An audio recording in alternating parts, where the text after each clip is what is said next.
Prabu Harjuno Sosrobahu, seri 179, Patih Suwondo. Kini sudah semakin jelas bagi Ditya Kalomarica bahwa genangan air itu karena dibendung oleh Prabu Harjuno Sosrobahu yang Tiwikromo menjadi seorang raksasa yang sangat besar. Dan ia pun mengetahui bahwa Ki Patih Suwondo sedang menjaga Prabu Harjuno Sosrobahu di bendungan itu. Ia pun kemudian tahu bahwa yang berkumpul itu adalah para raja dan prajurit dari negeri-negeri sekutu Mahespati. Namun ia belum mengerti mengapa mereka berkumpul di tempat itu. Dan ia pun tak mengerti mengapa banyak wanita cantik yang mandi di bendungan ini. Siapakah mereka? Tupai itu masih menunggu beberapa saat untuk mendengar celetukan orang-orang berkerumun itu agar mengetahui lebih banyak tentang mereka. Namun mereka ternyata lebih asik menyaksikan para wanita itu mandi. Dan ia sendiri sebagai seorang Kalomarica juga tertarik melihat wanita-wanita cantik dengan pakaian basah itu. Namun ia tak ingin hanyut oleh pemandangan yang menarik itu. Ia segera berloncatan menuju ke bendungan. Ia ingin membuktikan apakah benar bahwa Sang Prabu Harjuno Sosrobahu sendiri yang membendung sungai itu. Tupai itu memerlukan waktu untuk berputar mendekati bendungan. Ia sangat terkejut dan takjub ketika melihat dengan mata kepala sendiri seorang raksasa yang sangat besar terlentang di antara dua bukit, jauh lebih besar dari Raden Kumbakarna. Dan memang benar, tubuh raksasa itu menambak sungai, sehingga terjadi genangan. Dan genangan itu untuk mandi para wanita cantik. Ditya Kalomarica pernah mendengar bahwa Prabu Harjuno Sosrobahu memiliki 1 permaisuri dan 800 garwa selir.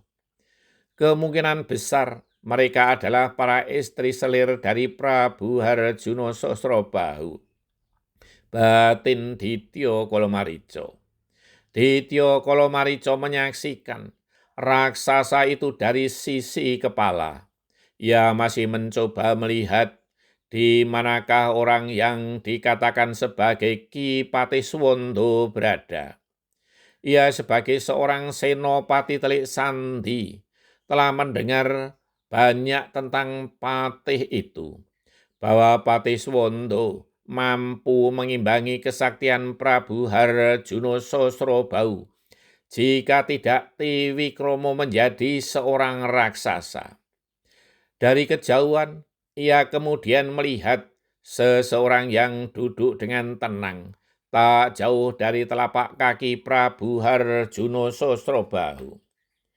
Ditya Kalomarica meyakini bahwa orang itu pasti Ki Patih Suwondo, seorang patih yang masih muda, tampan, namun sakti mandraguna. Ditya Kalomarica tak ingin membuat masalah sekarang di bendungan itu. Ia ingin segera melaporkan kepada Prabu Rahwanaraja. Prabu Rahwanaraja tidak sabar menunggu kedatangan Ditya Kalomarica. Air banjir semakin deras tak terkendali.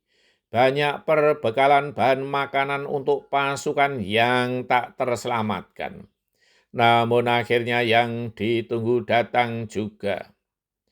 Dengan penuh semangat, Ditya Kalomarica melaporkan apa yang ia saksikan di atas, di sebalik bukit Kandowo.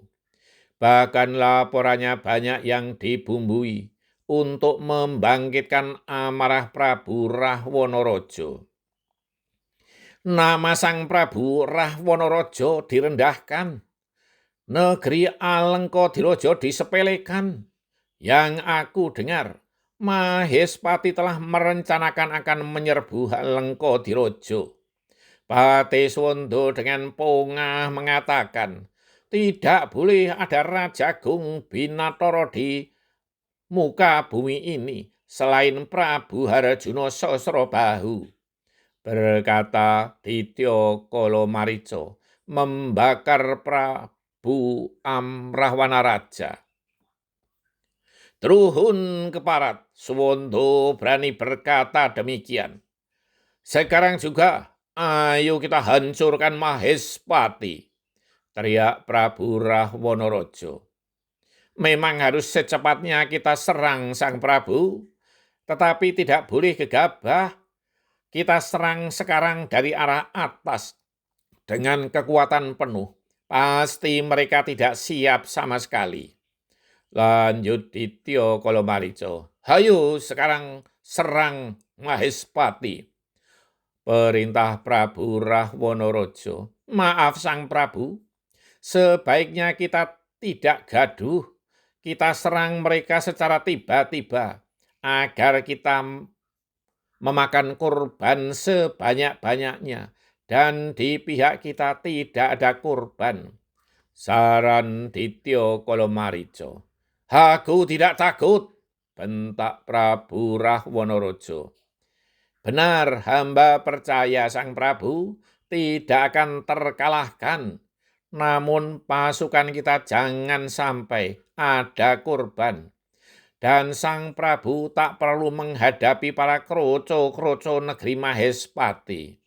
Lawan Sang Prabu adalah Prabu Harjuna Sosrobahu, atau paling tidak Patiswanda.